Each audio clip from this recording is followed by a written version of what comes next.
Shalom tout le monde. Shalom, shalom, soyez bénis. Soyez bénis, bienvenue à vous. Et vous pouvez, vous aussi là-bas, inviter des amis, des proches, des frères, des sœurs. Et ne soyez pas égoïstes parce que le Saint-Esprit n'est pas égoïste. Il a de bonnes choses pour tout le monde. Et donc aujourd'hui encore, il va faire du bien à tout un chacun. Nous débutons aujourd'hui le chapitre 9, intitulé « Les armes spirituelles de Dieu ».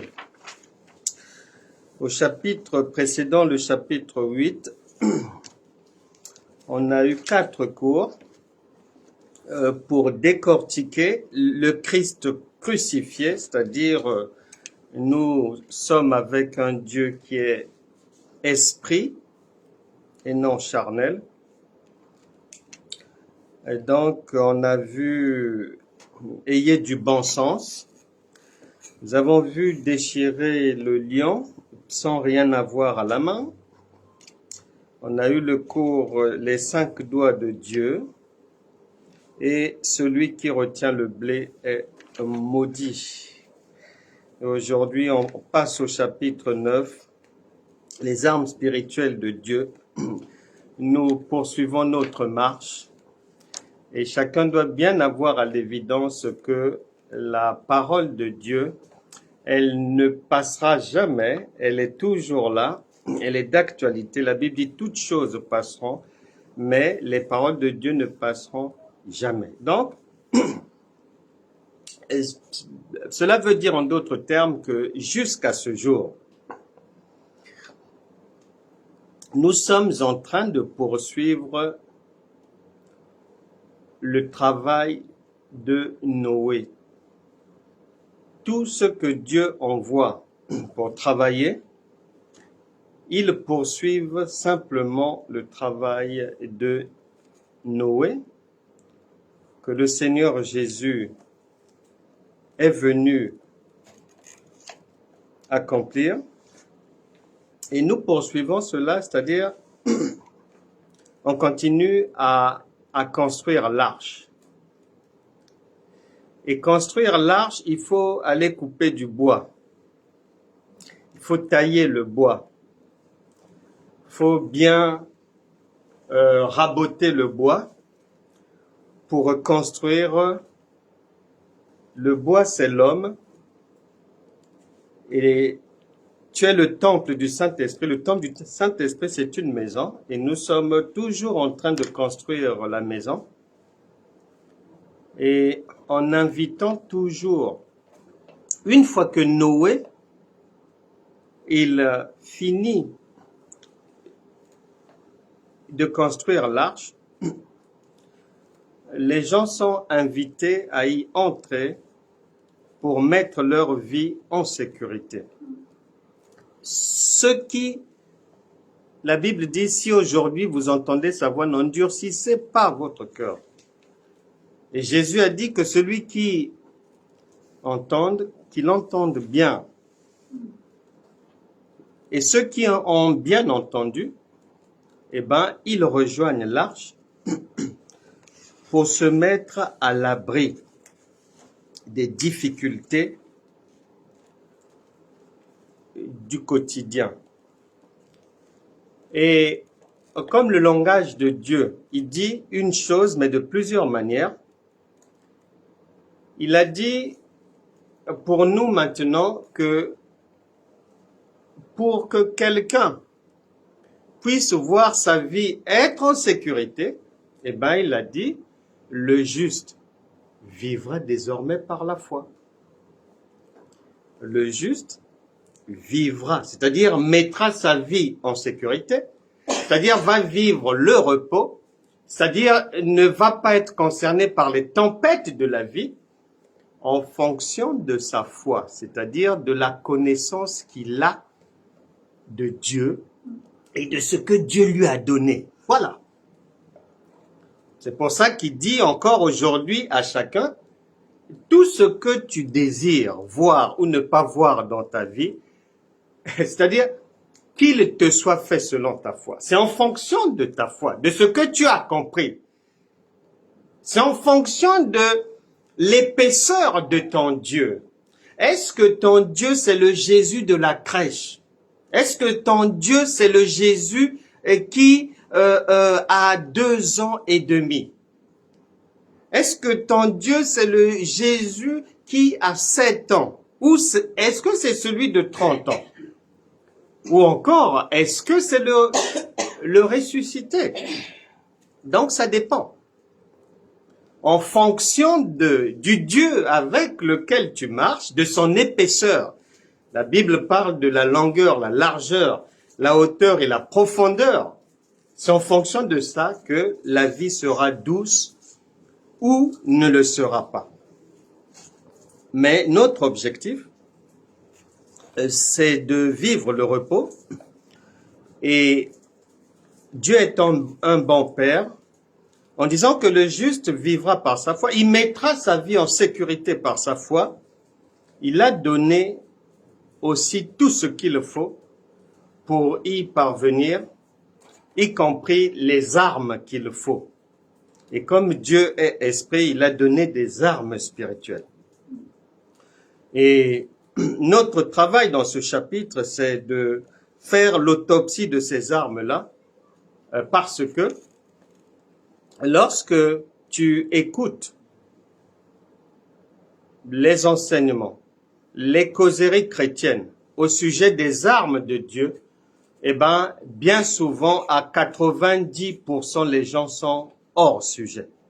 Et nous ne voulons pas être hors sujet. On veut être sur la bonne voie. Et la Bible déclare que Dieu est un Dieu d'ordre. Donc, il y a des choses, pour que tu puisses avoir les armes de Dieu, il faut au préalable que le Saint-Esprit trouve en toi des éléments sur lesquels il va s'appuyer. Et donc, nous aujourd'hui, avant d'aller plus loin dans les armes spirituelles de Dieu, nous allons d'abord vérifier les fondements. Parce que la foi chrétienne, à partir du moment où elle débute sur de faux fondements, sur une fausse base, tout ce que l'on fera après, même pendant 30 ou 40 ans, ça sera zéro. Donc, nous voulons éviter cela. Et pour y parvenir, on va d'abord prendre 2 textes pour mettre en lumière ce qui ne va pas dans la marche dite chrétienne aujourd'hui. C'est très important. Parce que, bien souvent, on a appris à rentrer dans le vif du sujet sans faire un nettoyage d'abord. Et c'est pour ça que les chrétiens connaissent beaucoup de problèmes. 2 Rois chapitre 2, verset 1. 2 Rois chapitre 2, verset 1. 2 Rois chapitre 2, verset 1. 2 Rois chapitre 2, verset 1. Il est dit ceci.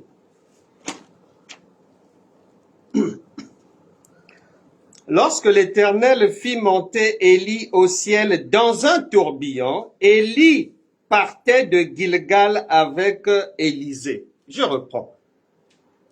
Lorsque l'Éternel fit monter Élie au ciel dans un tourbillon, virgule, Élie partait de Gilgal avec Élisée. Point. Tu gardes un doigt là. Nous courons rapidement. Évangile de Jean chapitre 3. Et c'est Jésus qui s'adresse à nous. à travers Nicodème. Évangile de Jean, chapitre 3. Allons directement au verset 13. Il est dit ceci. Personne n'est monté au ciel, virgule, si ce n'est celui qui est descendu du ciel, le Fils de l'homme qui est dans le ciel. Bien-aimé. 2 Rois chapitre 2 verset 1 dit que Élie est monté au ciel. Dieu l'a fait monter au ciel. Jésus qui vient du ciel vient dire non, non, non, non, non, non, non. Il n'y a personne là-bas. Je viens de là-bas, je n'ai laissé personne là-bas. Dans toute ma marche chrétienne, au moins 90% des enseignements que j'ai déjà entendus sur cet enlèvement des témoins de Dieu, j'ai toujours entendu que Élie était monté au ciel. Élie était monté au ciel. Élie était monté au ciel. Mais si tu construis une vie chrétienne sur la pensée que Élie est monté au ciel parce que tu as lu ça là dans la Bible, le Seigneur Jésus qui est la vérité vient dire que non, il n'est pas monté, tu as mal compris. Ou ton pasteur n'a pas compris. Il t'a mal expliqué, il ne comprend pas les Écritures. Qui ment? Est-ce que c'est 2 Rois 2, 1 ou est-ce que c'est Jésus qui ment? Parce que l'un dit que non, il y a quelqu'un qui est monté. L'autre vient dire non, non, non, non, non. Je reviens de là-bas, il n'y a personne. Voilà l'égarement des chrétiens jusqu'aujourd'hui. On s'arrête à Élie est monté au ciel. Ou bien, rarement, on va dire, bon, il n'y a personne dans le ciel. Mais, le ministre de Dieu, que Dieu a envoyé, a l'obligation d'interpréter cela et de te faire comprendre par les Écritures. Comment est-ce qu'on passe à 2 Rois chapitre 2 verset 1 pour aboutir à Jean chapitre 3 verset 13? S'il n'arrive pas à le faire, il faut lui dire de venir, nous allons l'enseigner. Dis à ton apôtre de venir s'asseoir, apôtre de pacotille, prophète de la maternité, qu'il n'ait pas honte, qu'il vienne. On va leur transmettre les choses d'en haut. Parce qu'il y a trop de fausseté chez les chrétiens. Voilà pourquoi le peuple meurt. La Bible dit bien que la lettre tue, mais c'est l'esprit qui vivifie. Or, l'esprit, c'est la révélation qui te donne ça. Mais si tu ne l'as pas, et ça fait 40, 50 ans, les gens enseignent les mêmes choses, reprennent les mêmes choses, c'est tantôt du lait, tantôt des faussetés, tantôt des ajouts, très peu de nourriture solide, très peu de réponses aux questions difficiles, très peu de miel. En général, c'est du lait, du bruit, du vacarme. Nous ne voulons pas être des aveugles. Jésus a dit, Matthieu chapitre 22, verset 29, vous ne comprenez ni les Écritures, ni la puissance de Dieu. C'est la réalité d'aujourd'hui. C'est pour ça que les chrétiens souffrent. Je rigolais lorsque je parlais avec une personne qui me faisait le compte rendu. Elle avait l'habitude d'échanger avec une sœur chrétienne de longue date. Et la sœur a commencé à comprendre la révélation. Et donc, elle se chargeait d'expliquer à cette sœur qui voyait Satan à droite, qui voyait le diable au-dessus de la tête, qui voyait les démons là, qui voyait le diable sous les pieds, à chaque fois. Elle essayait de la ramener à la raison. C'est pas possible. Ça fait 35 ans. Mais quel est dans le diable, les démons, combat spirituel, ne dormez pas, restez debout, il faut veiller, ceci, cela. Et la sœur en a eu marre. Elle m'a dit, j'ai fini par comprendre que le niveau de leurs enseignements, c'est trop bas. C'est ça le problème. C'est ça le problème. Nous luttons contre une gangrène chrétienne. Un niveau de la compréhension des Écritures trop bas. Trop bas. Ça ne peut même pas faire peur à une mouche. Les démons n'en parlent pas. Le diable, oh, il est en joie. Il est en joie. Et deuxièmement, les hommes et femmes de Dieu, par orgueil, ne veulent pas se former. Et ils continuent à nourrir le peuple de poubelles, du pain rassis. Et les gens meurent comme ça. Il y a des églises, tu rentres, pratiquement tout le monde est malade.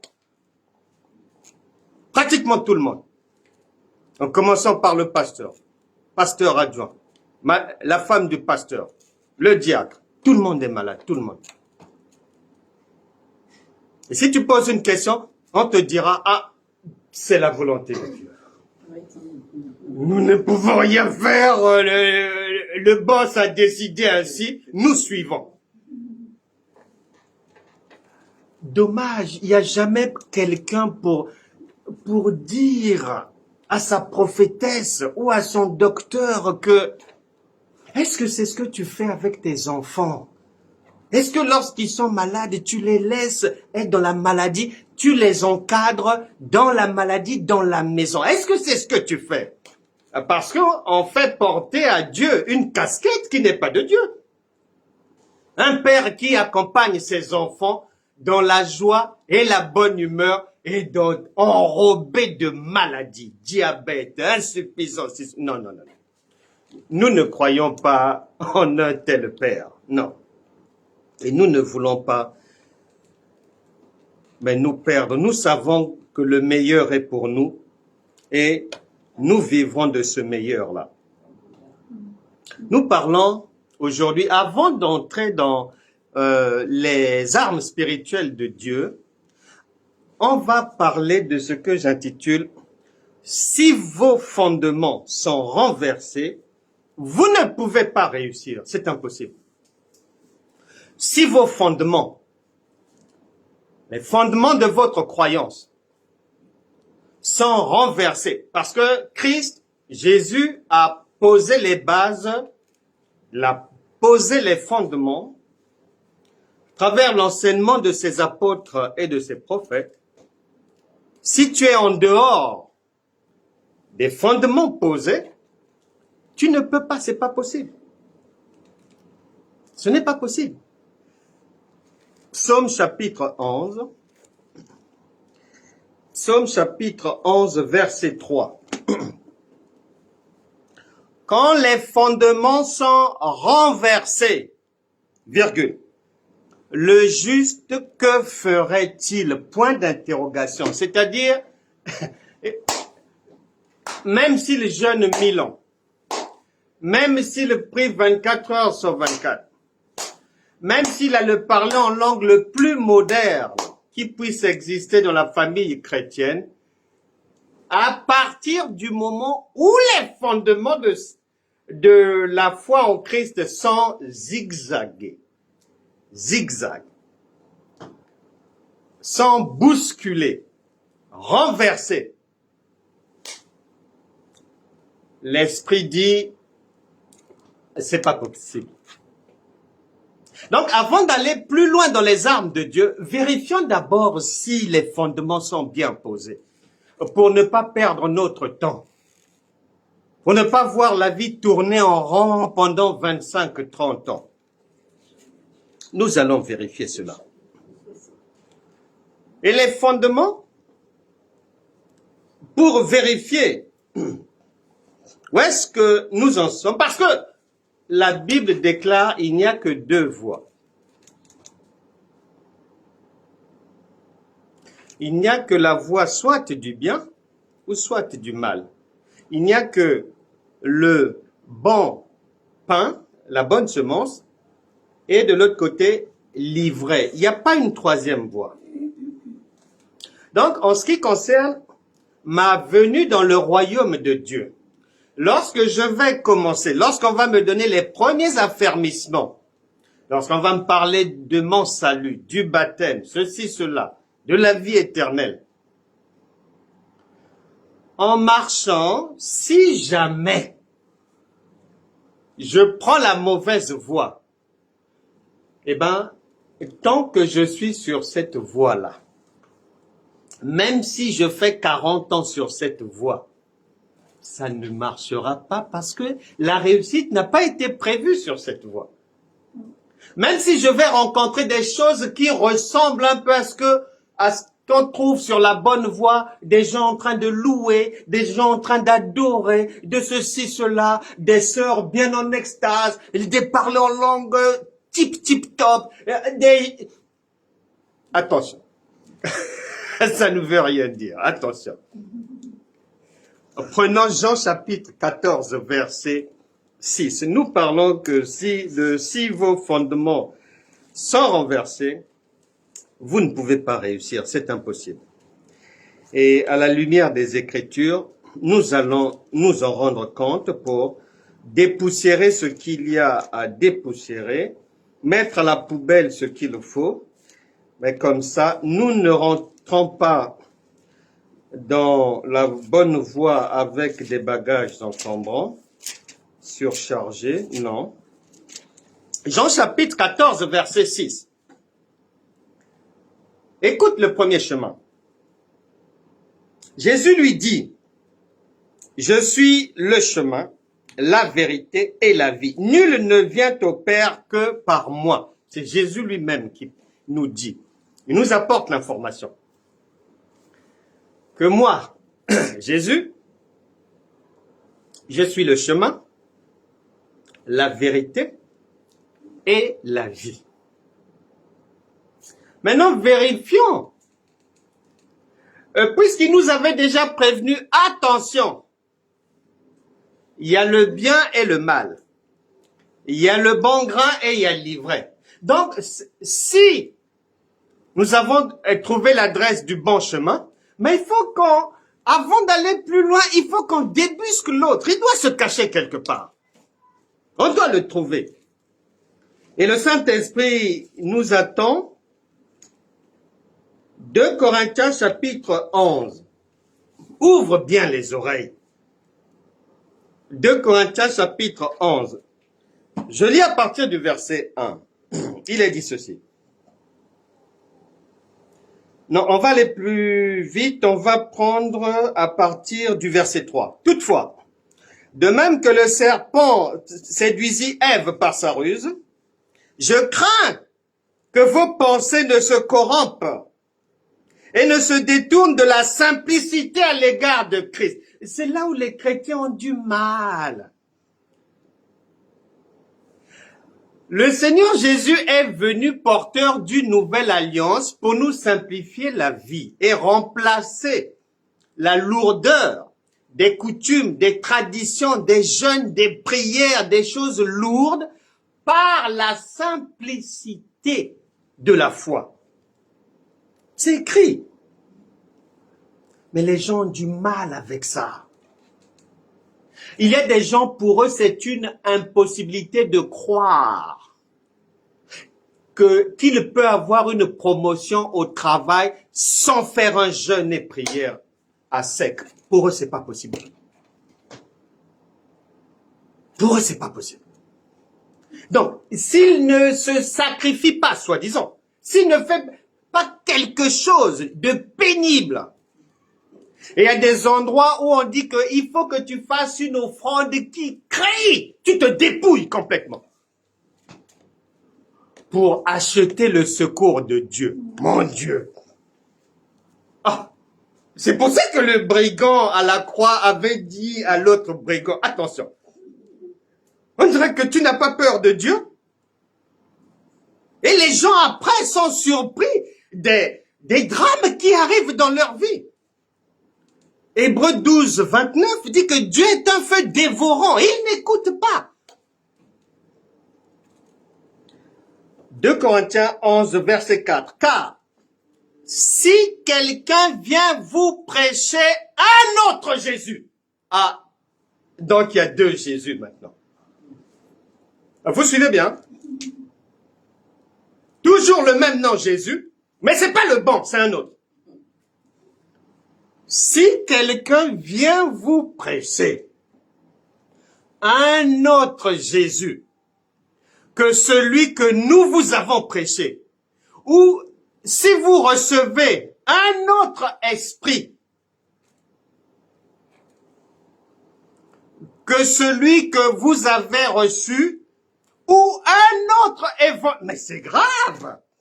Il y a un faux Jésus, il y a un faux Saint-Esprit, il y a un faux évangile, mais on est environné de la magouille là. Mais est-ce que les chrétiens s'en rendent compte? Mais le danger est vaste. Je récapitule. Un faux Jésus, un faux Saint-Esprit. Qui dit faux Saint-Esprit dit faux parler en langue. Hein? Et un faux évangile que celui que vous avez embrassé, il est dit bizarrement, vous aimez bien.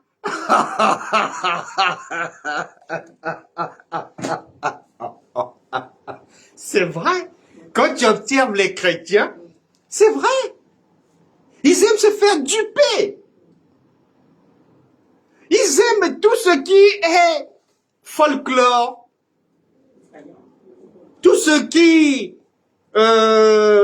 rend Dieu mystérieux. Ils aiment. Ici, on dit, vous là, avec le faux Jésus, avec le faux Saint-Esprit, et avec la fausse parole, on dirait que vous devenez facilement amis. C'est le danger. Bon, dans ces conditions-là, la parole de Dieu dit déjà que vous avez une facilité à vous faire avoir, à tout gober. Ben, déjà, à partir de là, on peut bien comprendre que tout ce monde-là, mais Jésus les appelle la foule, une multitude, ben, tout ce qu'ils vont faire là, donc c'est du vent. Puisqu'il y a deux Jésus, il y a un vrai Jésus et il y a un falsificateur, mais ils gardent le même nom.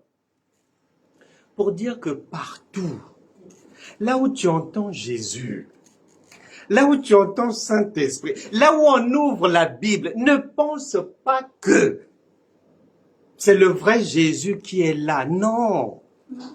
Nous sommes suffisamment prévenus. Nous sommes suffisamment prévenus. On va faire l'autopsie de ce que l'Écriture appelle un autre Jésus. Pour aujourd'hui, on s'arrête à un autre Jésus. Faux Saint-Esprit et faux Évangile. On ira là-bas un autre jour. Mais concernant le faux Jésus, ici, on dit que vous embrassez, c'est-à-dire vous tombez facilement down de la fausseté. Amoureux, coup de foudre. Tout ce qui est faux, tout ce qui brille là, vous tombez, oulala, c'est écrit là, très facilement. On n'a pas dit que devant ça vous êtes prudent. On n'a pas dit que vous arrivez à bien discerner. Non, non, non. On a dit vous embrassez directement. Love. C'est écrit là. Le faux Jésus, c'est par exemple quoi? Parce que Dieu a son langage. Et le faux Jésus est simple à décortiquer et à voir, c'est facile. Un faux Jésus. Allons dans Romains,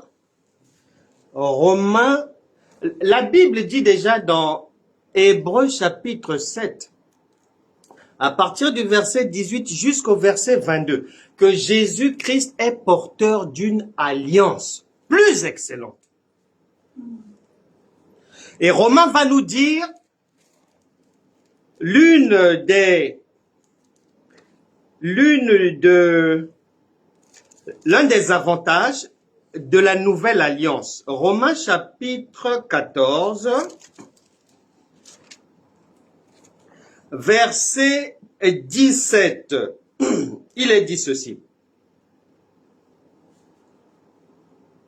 Car le royaume de Dieu, virgule, ce n'est pas le manger et le boire, mais la justice, la paix et la joie par le Saint-Esprit. Jésus a dit, si c'est pas le doigt de Dieu que je chasse les démons, donc le royaume est déjà venu, il est au milieu de vous. Il a encore dit que, Actes des Apôtres chapitre 1 verset 8, vous recevrez une puissance. Mais cette puissance, elle est désormais disponible. Elle est déjà là. Elle est disponible. Et en Matthieu, il a dit, je suis avec vous tous les jours jusqu'à la fin du monde. Ici, il vient dire que lui, la nouvelle alliance, ne s'occupe ni du manger ni du boire. Parce que Dieu est esprit. Il ne s'arrête pas là. 1 Corinthiens chapitre 8, il complète 1 Corinthiens chapitre 8, verset 8. Ce n'est pas un aliment qui nous rapproche de Dieu. Un aliment ne peut pas te rapprocher de Dieu. Si nous en mangeons, nous n'avons rien de plus. Si nous n'en mangeons pas, nous n'avons rien de moins. Donc, que tu manges, que tu ne manges pas, que tu boives, que tu ne boives pas, le royaume de Dieu qui est spirituel ne s'occupe pas de ces histoires de Moïse, des Élie, des Esther et compagnie. Donc, rien qu'à partir de ces paroles, toute personne qui va te dire que Dieu m'a dit, on rentre en jeu, Dieu ne peut jamais se contredire. Ça, c'est un faux Jésus. C'est un faux Jésus. Maintenant, si un chrétien dit, ou un pasteur dit que Dieu m'a dit que l'on jeûne, c'est tout simplement parce que, mais c'est comme pour le Père Noël, et c'est comme pour Jésus. Tout le monde sait que dans Lévitique chapitre 26, à partir du verset 1, Dieu a interdit toute représentation de Dieu. Lévitique 26, verset 1. Vous ne vous ferez point d'idole, vous ne vous élèverez ni image taillée, ni statue, et vous ne placerez dans votre pays aucune pierre ornée de figure pour vous prosterner devant elle, car je suis l'Éternel votre Dieu. Tout le monde sait que Dieu a dit, lui son visage, on ne peut pas le dessiner, ça n'existe pas. Mais tu sais bien que dans ce monde chrétien, l'image de Jésus est un peu partout. Et le matin, si tu vas sur les profils Facebook des chrétiens, chrétiennes, des pasteurs de ceci, cela, tu trouveras un Jésus, un Jésus, un Jésus, un Jésus, un Jésus. Tous les jours, ça passe par WhatsApp, les réseaux. Il y a des représentations, tous les jours. L'important, c'est interdit. Mais les gens le font. Maintenant, si quelqu'un, pour lui, il croit fortement en ça, en cette image-là, le Saint-Esprit le sait. Et la croyance est tellement forte au point que si, pourtant, Dieu a bien dit, je n'ai pas d'image, ne mettez pas des images, ça n'existe pas. Mais, un peu tout le monde a un Jésus blanc avec des longs cheveux comme ça et tout. Souvent, il est vêtu de blanc aussi. Parfois, il pense à croire ici et tout. Tout le monde l'a déjà croisé quelque part. Tout le monde. Tout le monde. Et pourtant, c'est interdit. Maintenant, tellement que ton cerveau, depuis 1982, a enregistré cette image. Elle n'a vu qu'un Jésus blanc à la télé. Elle n'a vu qu'un Jésus blanc à la Passion du Christ. Elle n'a vu qu'un Jésus blanc dans les magazines. Elle n'a vu qu'un Jésus blanc, ici, cela et tout. Si jamais Dieu vient te parler dans un songe, en mettant un Jésus noir, un Jésus chinois, je te promets, tu diras arrière de moi, Satan. Parce que ton cerveau n'a enregistré que le Jésus blanc, malgré l'interdiction. Il n'a enregistré que le Jésus blanc. Donc, ce qui fait que Dieu, par amour, comme il sait que s'il t'envoie un Jésus vietnamien, tu croiras que c'est le diable. S'il t'envoie un Jésus jeune africain de 18 ans, tu diras arrière de moi. Surtout pas. Et donc, il est obligé, c'est-à-dire tu obliges le Saint-Esprit à faire uniquement avec ce que ton cerveau a accepté. C'est tout. Même si lui-même te l'a interdit ici, mais comme il sait que s'il ne le fait pas, ta foi va s'effondrer complètement. Tu ne peux pas croire. Parce qu'il y a des chrétiennes, ah, j'attends que Dieu me parle. Ah, Seigneur, parle-moi cette nuit. Ah, Seigneur. Donc, il est obligé. Et ton cerveau attend la visitation d'un Jésus blanc déjà. Préparé déjà, prête à le recevoir. Donc, il est obligé de venir en blanc. S'il vient en rastaman, tu sautes par la fenêtre.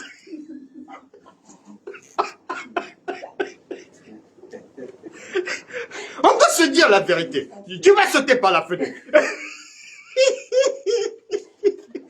Donc, le jeûne, c'est pareil. Dieu ne peut pas se contredire. Une fois qu'il dit que dans la nouvelle alliance, nous le manger, le boire, c'est pas nos affaires, sont les choses de Moïse, d'Élie et tout, il ne peut jamais venir te parler du manger et du boire. Mange ou bois, non.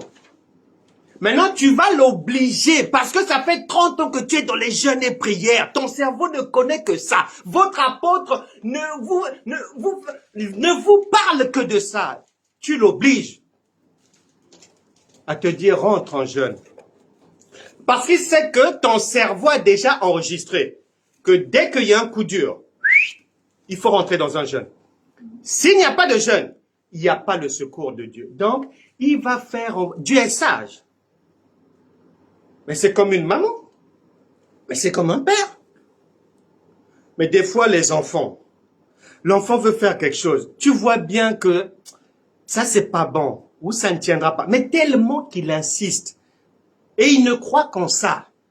Tu lui proposes autre chose. Non. Attention avec l'autre Jésus. Ça, c'est un autre Jésus. Et il est partout, là, partout. Il est partout. Dieu ne peut pas se contredire. Et pourtant, les gens sont dans des jeûnes. En tout cas, c'est full. C'est un faux Jésus. Un autre faux Jésus. Un autre faux Jésus. L'autre faux Jésus, par exemple, prenons 2 Corinthiens chapitre 11 toujours. 2 Corinthiens chapitre 11. Nous sommes en train de lister ce que l'Écriture entend par faux Jésus. Nous venons du jeûne et nous allons aux enseignements maintenant qui sont un véritable faux Jésus. 2 Corinthiens chapitre 11 verset 13. Ces hommes-là sont de faux apôtres, des ouvriers trompeurs, déguisés en apôtres de Christ. Et cela n'est pas étonnant puisque Satan lui-même se déguise en ange de lumière. Il n'est donc pas étrange que ces ministres aussi se déguisent en ministres de la justice. Leur fin sera selon leurs œuvres. Il faut savoir ceci. Dieu est très très sage. Un enfant, il ne grandit pas en un seul jour.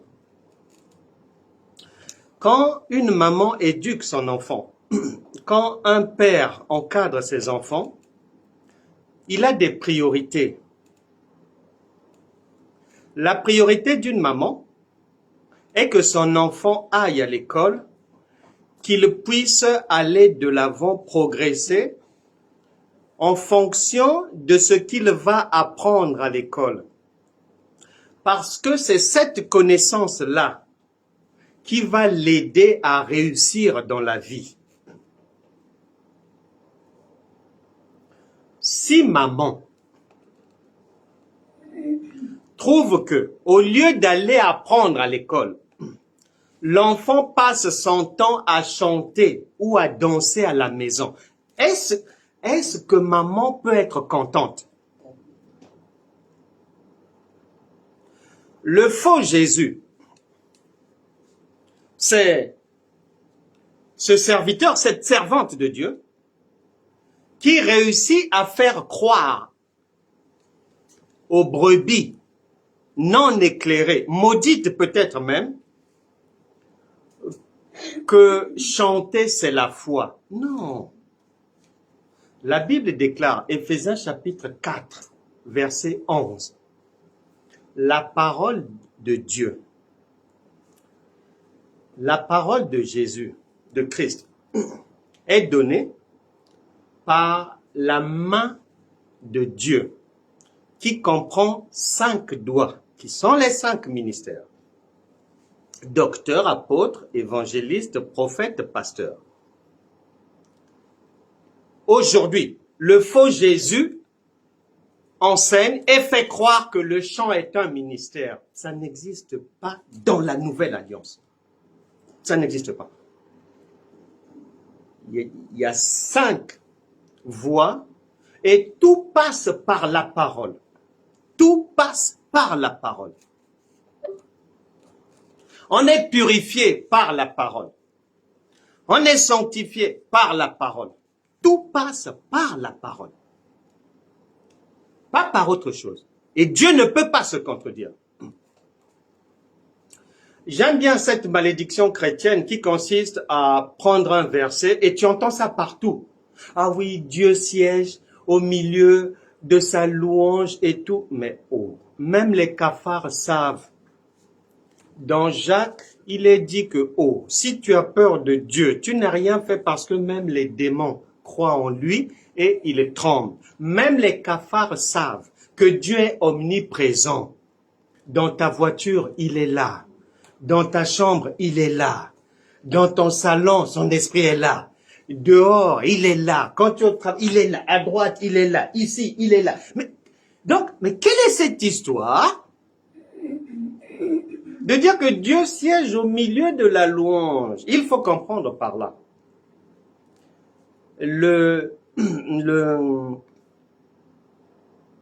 La mauvaise compréhension, la connaissance limitée des gens, ils comprennent ce verset en français. Or, dans le langage de Dieu, la louange, c'est l'enseignement. C'est pas chanter. Tout se résume à Jésus. Tout. Et Jésus, c'est un enseignant. Tout se résume à l'enseignement. À Jésus. As-tu déjà vu Jésus chanter durant son enseignement? Non. Il y a un endroit où il a eu une histoire de cantique avec ses disciples le soir comme ça, mais c'était pas lors d'un enseignement.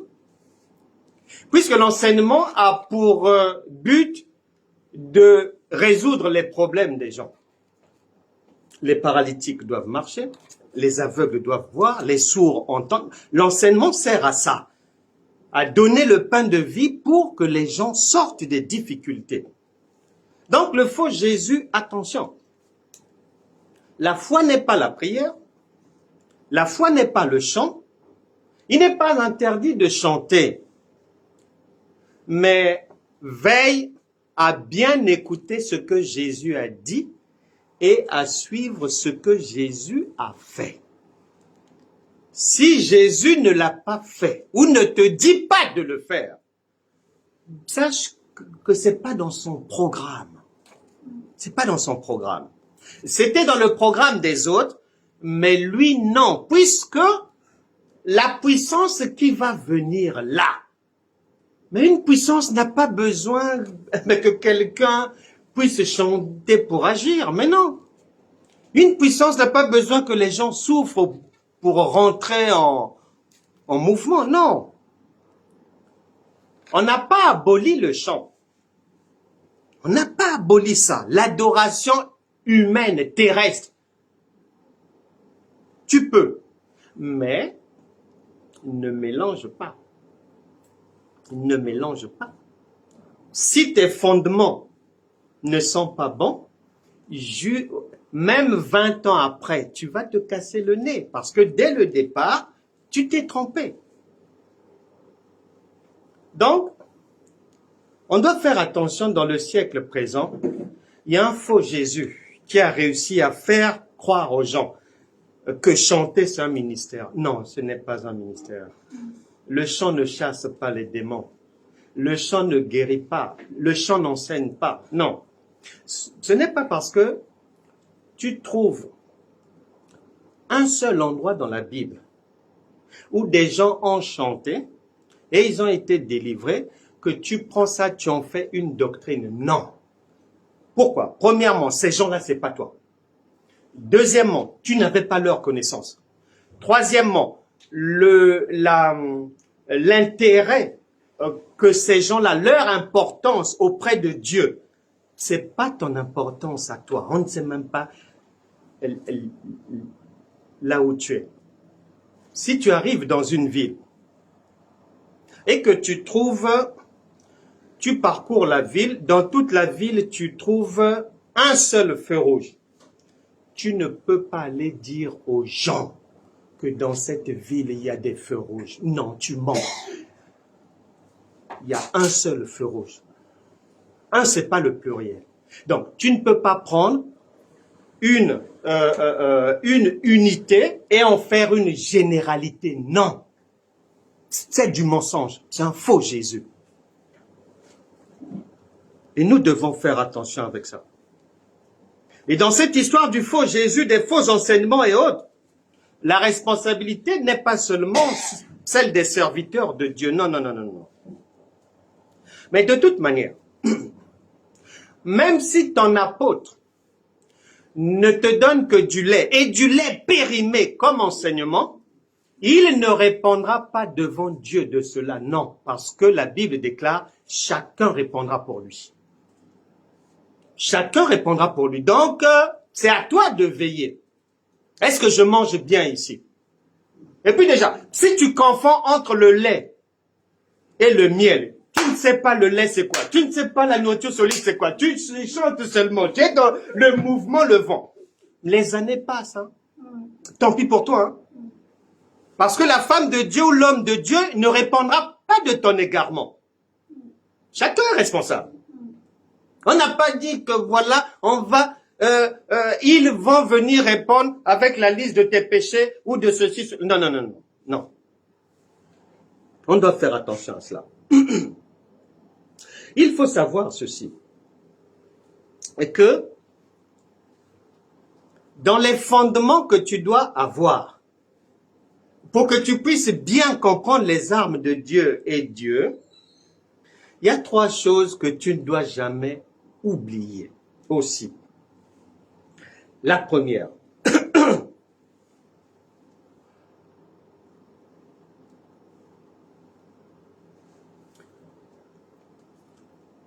Dieu La puissance de Dieu, elle agit toujours comme un voleur. Et ça ne changera jamais. Nous marchons, Jésus enseigne, pourquoi? Parce que c'est au fur et à mesure qu'il enseigne, c'est lorsqu'il enseigne que ceux qui reçoivent cette nourriture sont guéris, sont délivrés, sont secourus, sortent de leurs difficultés.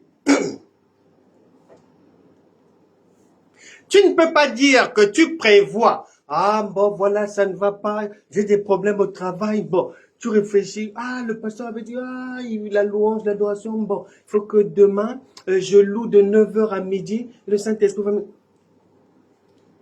Tu feras l'autopsie de tout le ministère de Jésus. Il n'y a pas un endroit où quelqu'un a eu rendez-vous avec Jésus pour son problème. Ça n'existe pas. Dans Luc chapitre 7, il allait quelque part et il a croisé la veuve de Naïn, son fils était mort. Ils se sont croisés comme ça, par hasard. Dans Matthieu chapitre 8, à partir du verset 5 à 13, le centenier romain, là-bas aussi, c'est une rencontre fortuite comme ça. Il n'y a pas de rendez-vous avec Dieu. Attention avec ça. Les chrétiens se trompent trop. Ils sont dans l'égarement. Il vient toujours comme un voleur. Lui, il était là-bas, on vient lui annoncer que Lazare est mort. Lui, il ne savait pas. Il était loin de là-bas. C'est pas que non, il a prévu que non, je vais aller chez Lazare tel jour parce que... Non. Il a reçu l'information. La femme à la perte de sang, Luc chapitre 8, elle n'avait pas rendez-vous avec Jésus. Elle a tout fait par là pour se retrouver à un endroit où elle a entendu qu'il y a un meeting là-bas, l'homme de Galilée passe par là et tout, elle a couru là-bas. Zachée ne savait pas que Jésus allait débarquer chez lui. Il était trop court. Jésus ne pouvait pas le voir. C'est pas possible. Bartimée était au bord de la route. C'était peut-être la 1000e fois qu'il entendait les brouhahas de la foule qui passait derrière Jésus et tout. Mais il n'avait jamais eu un rendez-vous avec Jésus. Si tu prévois le secours de Dieu, si tu veux voir ta guérison avec tes yeux comme ça là, alléluia, amen, et que tu dors pensant que demain tu vas être guéri, non. Il faut bien lire la Bible. Il vient toujours comme un voleur. C'est pendant que tu suis les enseignements, c'est pendant que tu es en train de marcher, d'apprendre, de comprendre, que lui-même, le royaume de Dieu, les anges de Dieu te font du bien comme le médicament à ton insu. Il n'y a pas au nom, on se retrouve, voilà, on va faire une conférence des mamans, venez, il y aura la délivrance, les femmes qui n'arrivent pas à mettre au monde ceci, cela. Si vous êtes 500, il y en aura peut-être une ou deux par vraiment pitié. Parce qu'elle a peut-être fait 500 kilomètres pour venir à cette conférence. Elle a laissé ses enfants la bête vraiment par la miséricorde de la dernière seconde. Le Saint-Esprit peut faire quelque chose, mais ça ne sera pas une généralité pour ne pas donner de faux enseignements, de faux espoirs aux gens. Il est le même hier, aujourd'hui et éternellement. Soit tu apprends pour ne pas souffrir, parce que plus tu apprends, plus tu verras les choses se débloquer facilement, tu verras Dieu venir à ta rencontre comme le centenier et tout, d'une manière fortuite et tout comme ça. Mais si tu ne le fais pas, si tu veux avoir une marche chrétienne traditionnelle, de prévision, de programme, d'ajustement. On va parler en langue de 8h à 9h, et après, la louange, l'adoration et tout. Et après, à 10h, on commence à envoyer les flèches au diable. Vous allez les envoyer. C'est-à-dire, les gens vers lesquels vous envoyez les flèches, ils viendront vous trouver écroulés là, fatigués d'envoyer les flèches. Faut faire attention, il n'y a pas de rendez-vous avec Dieu. C'est toujours comme un voleur. Et c'est en fonction de ce que tu comprends. Qu'il est dit, mais va, mais ta foi t'a sauvé. Va, ta foi t'a guéri. Mais tu viens vers moi, et tout est déjà clair. Il te sera fait selon ta foi. N'as-tu pas eu cet enseignement? Il répond toujours la même chose. Mais souvent, il dit aussi que quand Jésus vient comme un voleur, là, c'est quand il vient te prendre quand tu es mort, en fait, pour la mort. Non. Et alors que c'est pas ça. Oui, mais la Bible dit Dieu n'est pas le Dieu des morts, mais des vivants. Ouais, donc, ils sont déjà hors sujet. Hors sujet. Ils sont perdus. Mais deuxième chose que tu dois avoir comme base fondamentale, c'est de bien savoir que dans la marche, il avait dit, tu vas recevoir une puissance. Une puissance, cette puissance, dès qu'elle vient, le Saint-Esprit, qui est Dieu, tu n'as plus d'effort à faire. L'unique chose que tu vas devoir faire, c'est chercher à le comprendre. Or, tu ne peux pas le comprendre sans l'enseignement. Et cet enseignement doit monter de niveau. C'est tout ce qu'on te demande. C'est tout. C'est tout ce qu'on te demande. Tu n'as pas d'effort à faire. Si tu fais des efforts, ou si Dieu te demande de faire un effort, donc il n'est plus Dieu. Quelle tristesse. Des fois tu entends, tu écoutes une sœur comme ça. Ah oui, Dieu m'a montré que, mais c'est ma tante qui est ma sorcière. Il me l'a montré et tout. Donc maintenant, mais je vais devoir prier. On est dans le combat. Ceci, cela. Des fois, tu entends quelqu'un. Ah oui, mais Dieu m'a révélé mes ennemis. Et tout. Ils ont un Dieu, spectateur de leurs difficultés, qui est seulement là pour leur dire. Mais il n'agit pas. Comment? Mais comment? Quel est ce parent qui abandonne les enfants dans les gueules des loups? Comment? Et il y a beaucoup de chrétiennes comme ça. Dieu m'a révélé les ennemis. Dieu m'a révélé, c'est ma collègue qui me pourchasse et tout. Mais attends. Oui, mais il t'a révélé et il fait quoi? Tu ne l'as pas demandé? Il fait quoi là-dedans, là? Et ces gens ne demandent jamais à leur Dieu, mais tu ne bouges pas. Maintenant que tu m'as donné l'information. Donc tu restes là-bas. Ils ne le font jamais. Non. Il ne faut pas marcher comme ça. La Bible déclare. Romains chapitre 3, verset 4. Romains chapitre 3, verset 4. Il est écrit. Romains chapitre 3, verset 4. Il est écrit. C'est Romains. Je suis où là? Romains chapitre 4, verset 3. Non. C'est Romains chapitre...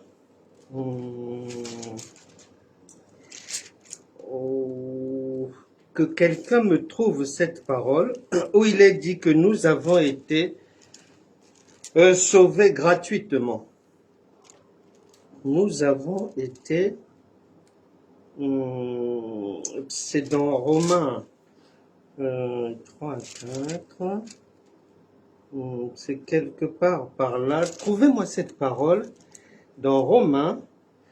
Nous avons été gratuitement justifiés. Nous avons été, voilà, Romains chapitre 3, verset 24, voilà. Romains chapitre 3, verset 24. Car, le verset 23 dit, car tous ont péché et sont privés de la gloire de Dieu. Verset 24, et ils sont gratuitement justifiés par sa grâce. Voilà. Il n'y a pas d'effort à faire. Il n'y a pas d'effort à faire dans la marche avec le Seigneur. C'est gratuit. Il n'y a pas à souffrir. Il n'y a pas une histoire à ne pas dormir. Non. Sauf si ton cerveau n'attend que ça. C'est-à-dire, ton cerveau, il est déjà en mode téléchargement veillé de prière obligatoirement. Le Saint-Esprit sait que s'il ne te donne pas ça, ta foi va s'écrouler. Tu ne peux plus croire. Tu es obligé de te dire, ma fille, lève-toi et prie. Lève-toi et veille toute la nuit. Parce que tu ne crois qu'en ça. Mais c'est pas sa volonté, c'est ta propre volonté. Et on t'accompagne dans ta petite volonté qui ne t'emmènera nulle part. Ensuite, il faut savoir que Proverbes chapitre 26, verset 20 dit, Proverbes chapitre 26, verset 20 dit, faute de bois, le feu s'éteint. Faute de bois, le feu s'éteint. Tu sais que Dieu est un feu. Tu sais que ce feu s'appelle aussi la vérité. Tu sais que ce feu s'appelle aussi la connaissance. Et si tu n'as pas ce qu'il faut pour entretenir ta connaissance, pour l'amplifier, eh ben, ça va s'éteindre. Tu vas t'éteindre. La vie va s'éteindre. Donc, dans cette marche, tu veilleras à ne pas être trompé par le faire. Non. La loi de Moïse, elle avait pour sous-bassement il fallait faire ceci, ne pas faire cela, il fallait jeûner comme ça, il fallait prier du matin au soir, il fallait donner des sacrifices. C'était le faire. Mais la nouvelle alliance avec Jésus-Christ, elle est basée sur le connaître. Vous connaîtrez la vérité. Et c'est ce que tu vas connaître là, la dimension. Si ton Jésus, il a 2 mois, tu auras une vie d'un enfant de 2 mois, la réussite d'un enfant de 2 mois. Si ton Jésus, il a 5 ans, tu auras la réussite d'un enfant de 5 ans. C'est en fonction. C'est ça. Vous connaîtrez la vérité. Mais de quelle connaissance parle-t-on? C'est une connaissance dimensionnelle. C'est à plusieurs niveaux. Et la vérité vous affranchira. Une autre chose appelée l'autre Jésus, dans laquelle les gens sont partis se perdre complètement, et ils se perdent tous les jours. C'est cette histoire où tout le monde essaie de bien marcher droitement dans la rue et tout, de ne pas injurier à droite ni à gauche, que nous serons jugés et tout. Et les chrétiens ont peur du jugement. Ils ont peur du jugement dernier. La Bible déclare, on demande à Jésus, mais cette histoire de pardon là, on pardonne combien de fois? 2 fois, 3 fois? Il dit non. On pardonne 7 fois 77 fois. Donc 490 fois. Ça, c'est le point de départ. Deuxièmement, les Écritures expliquent bien. Une fois que tu as fini avec les enseignements du lait de la maternité, de l'école maternelle, une fois que tu grandis bien dans la connaissance, tu as la nourriture solide, après tu arrives aux choses difficiles à comprendre, tu es tu baignes dans le miel, ceci, cela. 2 Corinthiens chapitre 1 verset 15 vient dire que tu es devenu un homme spirituel. Matthieu chapitre 5 verset 48 vient dire que tu es donc devenu parfait. Or, homme spirituel, c'est Dieu. Et c'est pour ça que quand tu lis 2 Corinthiens chapitre 1, 2 Corinthiens chapitre 1,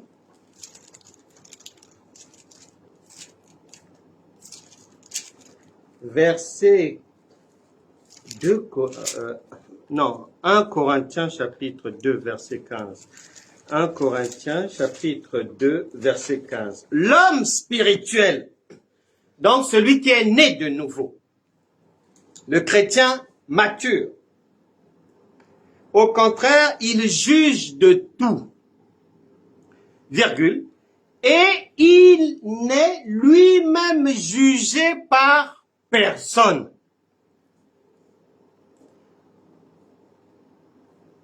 On en revient toujours au point de départ. La Bible va te dire qu'il y aura un jugement à la fin. Tu tournes dans une autre écriture, on vient te dire que non. L'homme spirituel, lui, personne ne peut le juger. C'est lui qui juge de tout. Une autre écriture vient dire que non, les saints vont juger le monde. Ben, il faut bien expliquer ce que ça veut dire tout ça.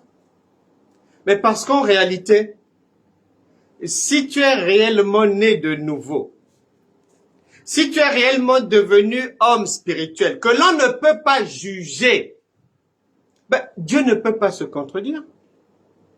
Devant quel tribunal tu vas comparaître? Qui va te juger? On a déjà dit que l'homme spirituel, on ne le juge pas. Qui va te juger où?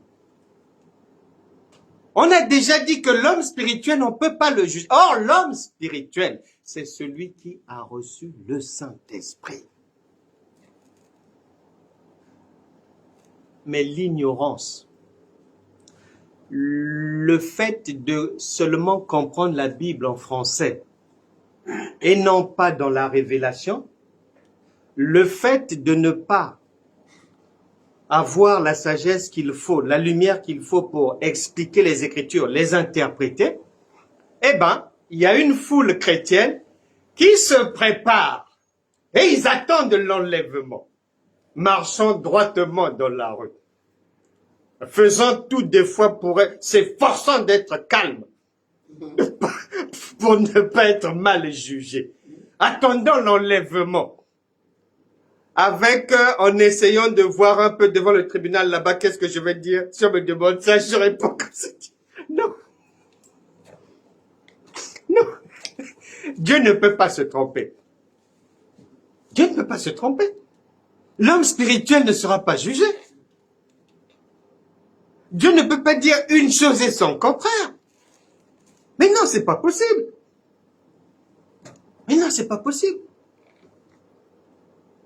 Et en 1 Corinthiens chapitre 2 verset 9 à 10, il dit que ce sont des choses que l'œil n'a point vues, l'oreille n'a pas entendu, qui ne sont pas montées au cœur de l'homme, mais Dieu nous les a révélées. Donc, le faux Jésus, c'est le chrétien. C'est ce qu'il a accepté.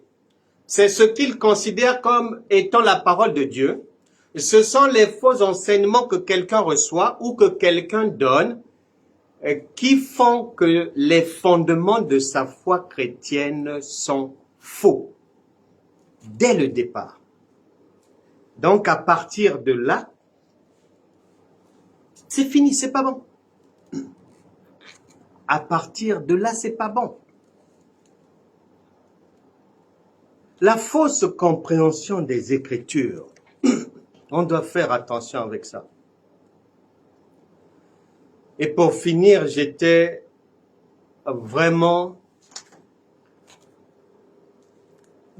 peiné d'avoir affaire à deux pasteurs qui ont des problèmes d'attaque de la sorcellerie. Et ils avaient besoin d'aide. Parce que étant attaqués la journée et étant attaqués la nuit et ayant des ennemis, je dis, bon, je leur ai dit,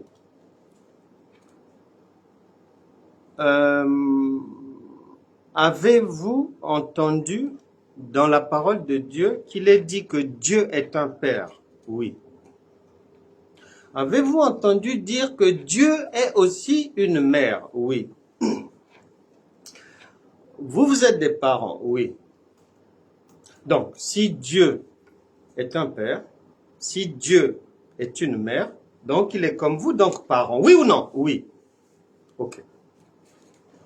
Vous, en tant que parent, est-ce que vous pouvez assister, laisser votre enfant devant vous? Vous en êtes informé. Ce n'est pas dans votre dos, mais vous le savez. Être agressé, être maltraité. Non. Je pose la question. Mais si nous sommes enfants de Dieu, comment ce que nous, on ne peut pas faire avec nos enfants, d'où vous vient l'idée de croire que Dieu peut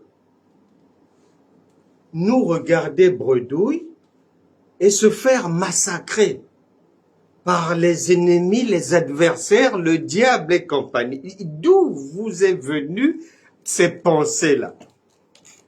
Silence radio. Je dis, mais parlez un peu. J'ai dit non. Et j'avais pris 45 minutes parce que je m'étais rendu compte que ces deux pasteurs étaient inondés de l'esprit de la peur du diable. Inondés. Sur 2 à 3 phrases dans leur bouche, le diable était dans les 3/4 des mots. J'ai dit, mais qui nous a créés? Dieu. Bon. Qui a créé le diable? Dieu. J'ai dit, bon. Donc, on a le même créateur? Oui. Je leur dis, la Bible déclare dans Job, chapitre 3, verset 25, que ce que je crains, c'est ce qui m'arrive. Et la Bible explique bien qu'au-dessus de Dieu, il n'y a personne. Il n'y a personne. Tout le monde est en bas. Et nous avons reçu les pleins pouvoirs parce que nous avons le Saint-Esprit qui est Dieu. Et Jésus nous avait déjà aidé dans Luc chapitre 10, verset 18-19, que Satan était déjà par terre. Et il a répété ça dans Colossiens chapitre 2, verset 13 à 15, que Satan a été humilié complètement. Ensuite, nous sommes maintenant de la nature divine, des gens de la maison de Dieu. Nous sommes de la race de Dieu. Nous sommes des dieux.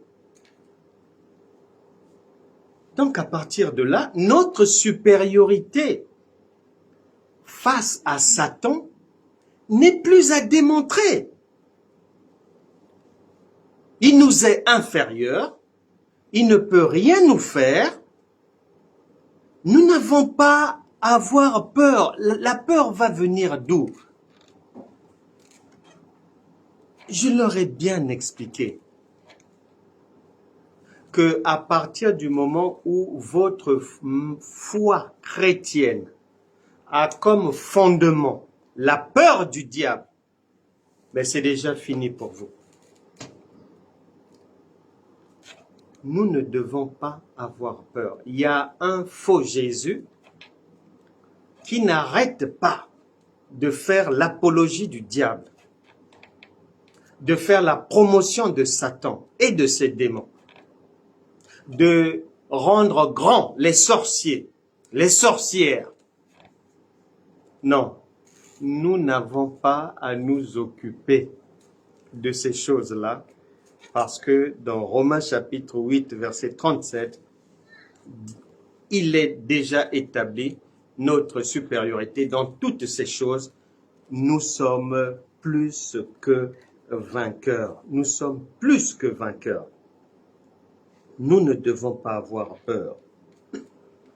Nous sommes la tête et non la queue. Un jour, une personne a posé une question à son pasteur parce que la personne était perturbée la nuit. Et elle lui demande pourquoi Dieu n'intervenait pas ou la laissait comme ça jusqu'à quand? Et le pasteur, devant une foule, disant toujours Amen à tout, son pasteur va lui dire, ce que tu dois savoir, Lucifer, c'est Dieu qui l'a créé. Mais Dieu n'a pas créé Satan. Donc il fait ce qu'il veut. Il est dans sa république. Il est chef dans son pays. C'est ce qu'il voulait expliquer. Que Lucifer, c'est Dieu qui a créé. Mais Satan, c'est pas Dieu. Donc, électron libre. Ça veut, quand tu dis ça, tu veux dire que Satan est aussi un Dieu. C'est un Dieu. Ce n'est pas ce que la Bible dit. Nous devons faire attention à ce faux Jésus-là, qui est enseigné ça et là. Car toute personne qui s'égare, dont les fondements de sa foi ne sont pas bons dès le départ, c'est pas la peine.